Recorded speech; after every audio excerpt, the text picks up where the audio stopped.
Hi everybody and welcome back to my backyard once again. Today we got the new Mach R5 analog 6S from iFlight, and it's a bind and flight racing drone that's super light, agile and super fast. It should probably go more than 200 kilometers per hour. Let's open the box and see what's inside. As usual, we got the foam, and under there a lot of stuff. You get two pairs of Nazgul R5 V2 5-inch propellers. One is for the drone, one is spare. And then there is an accessory bag full of stuff.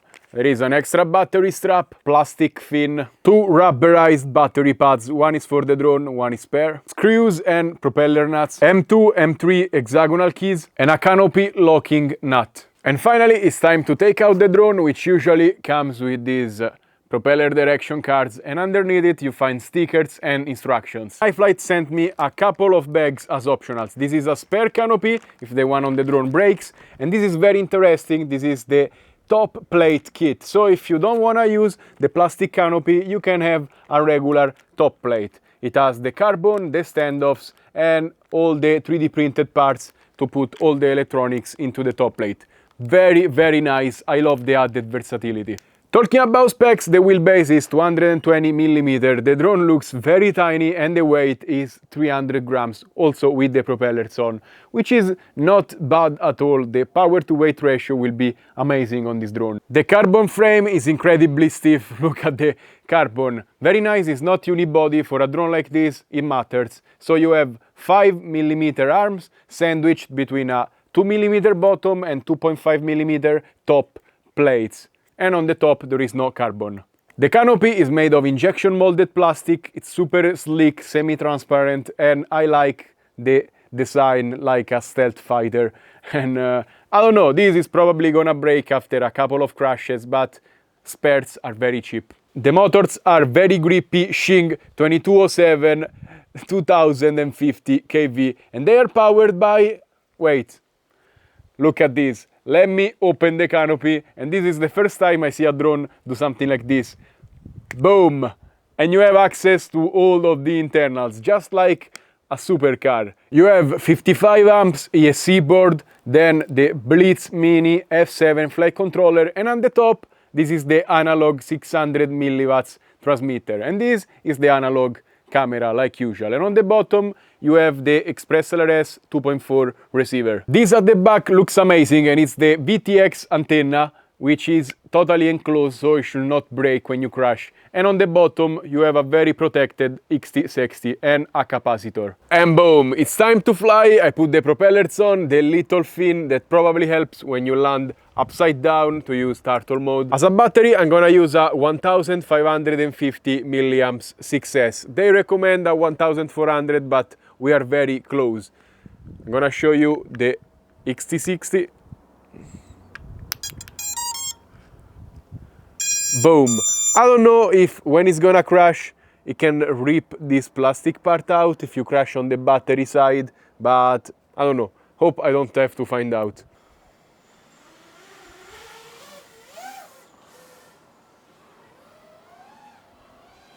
Okay, so first of all, the analog signal, I don't know what's happening, but it's flickering a little bit.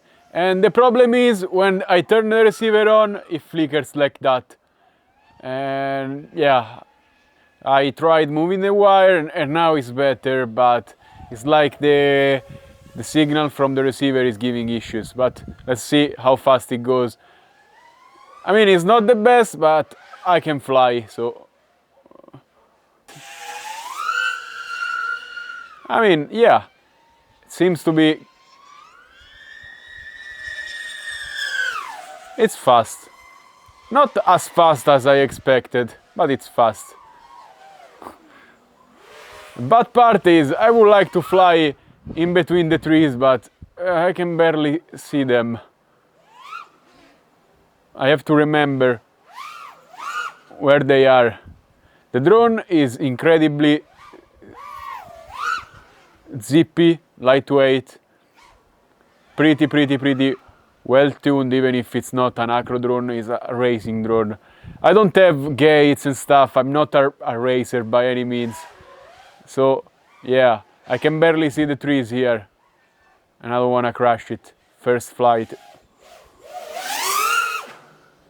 Wow. For sure. Wow. For sure it pulls a lot.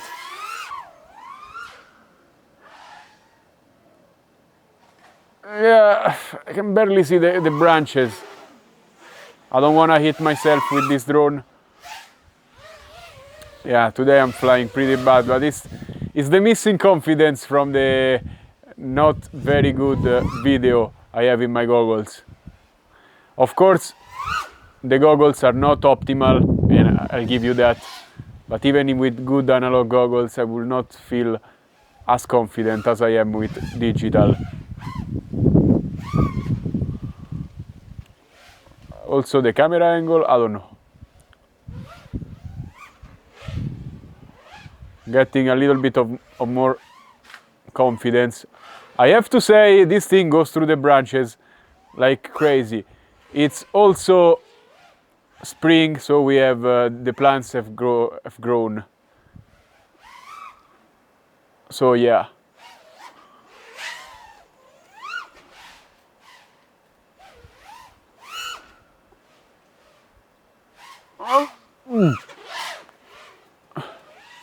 I'm trying my best. I'm trying my best to remember where the obstacles are, where the trees are, and not to crash. Which I have not done yet, so I wish... let's not start crashing now. It hangs like crazy. I'm noticing like I spend 3-4 seconds looking down and it just hangs there. You have all the time in the world. Wow. I love having a nice weight to power to weight ratio like this drone has.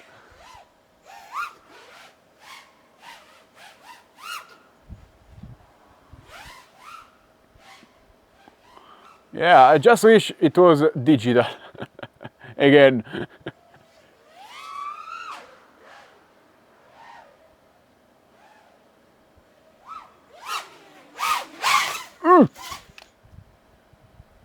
Nothing happened. Let's keep on flying. Okay. Land now. Okay, the battery seems to be depleted. Yeah, definitely. Opinions on the first flight. The drone has a very good power to weight ratio. It's zippy, it's nimble, and it goes very fast. I don't have a way to give you a number. It feels fast. I expected it feeling faster. I'm not used to the analog camera though, so I cannot judge how fast it's going compared to the other drones, but probably we are doing between 170 to 200 kilometers per hour. I know for a fact that these propellers are good for grip, are good for multi-purpose, but are not the best for speed. I have very high-pitched dual blade propellers. Look at these monsters. And I'm gonna put them on and see how fast it goes with these ones, because I feel like this is a very good drone to go fast. And boom, look at this monster right here. I want to see how fast can it go with these high-pitched propellers. Wow! Oh my god. I saw some very hard shake. I don't know. Wow. No, it went faster before, or at least it cannot hold it with this. It's incredibly fast. No, it's faster now, but the motors are not happy about it. I had to try.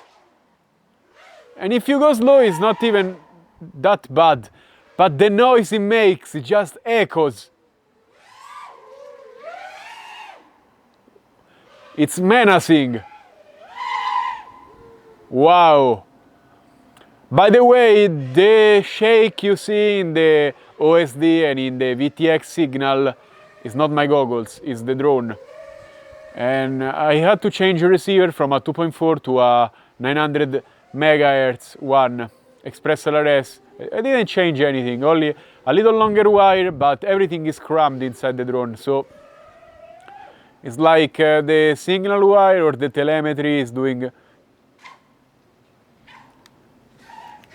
You see why I don't like analog. I don't see the branches.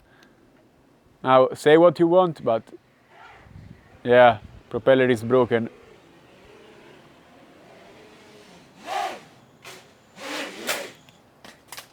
Okay, it was fun until I lost it. Yeah, we got a bent propeller. And boom, I put the original propellers back on, the drone is tuned for them, it flies amazing. The Biblades were just a fun experiment. I maybe will try it again. They were going super fast, but now time for my final opinion on the iFlight Mach R5 Sport analog. Super long name, but yeah, as always, iFlight makes super good flying drones. The tuning is on point, it's super grippy, accelerates super quick. The power to weight ratio is there, and I can see this being used in a truck and for racing. I don't know how expert can you go in racing. I'm not an expert racing pilot by any means, but this for flying with friends is gonna be very good. I don't know if you start hitting gates, how good the canopy is gonna hold, but fly-wise, it's there. And even though it may be brittle, this canopy looks extremely slick. I mean, this drone, wow, I love the looks of it. The canopy opens just like some RC cars do. I like this system. The front side is made of plastic, so if you break this, yeah, you need to replace also the camera mount, which is not the best, but until it works, it's nice. And I don't know, the downside I found is that I had to put this cable for the receiver, which is a little bit longer than the provided one, and this is causing a lot of interference in the VTX. I don't know why. Should be shielded or something, but I don't know. I twisted the wire, the problem is a little bit better now, but not solved. I don't know why. And last thing, you may have noticed my flying was not the best today, and that's because I am not used to analog anymore, and I don't have the confidence while flying it anymore. And I mean, I have been flying HD digital DJI for years, and I didn't really look back to analog because I'm a cinematic pilot. I fly kind of slower and closer to objects, and just the ability to see things clearly, avoid branches and have penetration, it's just unbeatable for me. I'm not a racer, so I'm not used to it. And also my gear is not up to spec to it. So if you have good analog gear, this drone is gonna perform much better to you. If you race, you either use analog or maybe HDZERO, which is a good hybrid between analog and digital. I have yet to try, and I'm very curious about it. But really, DJI digital, it doesn't mix well with other people's gear, and it's a little bit aggressive. So yeah, probably it's not the best if you have it. Even though I would say with a Cadex Vista 120 FPS and 22 millisecond latency, you still probably can race and see very well where you're going. And this canopy will not allow a Cadex Vista to be put in it, but HDZERO, yes. And that's pretty much it for today. Remember to like, subscribe and comment on this video. Let me know what do you think about this drone. If you are a racer, I want to know your opinion. And as always, if you want to buy something, check out the links down in the description below. You help this channel a lot. Thank you so much, stay safe and happy flying. Bye.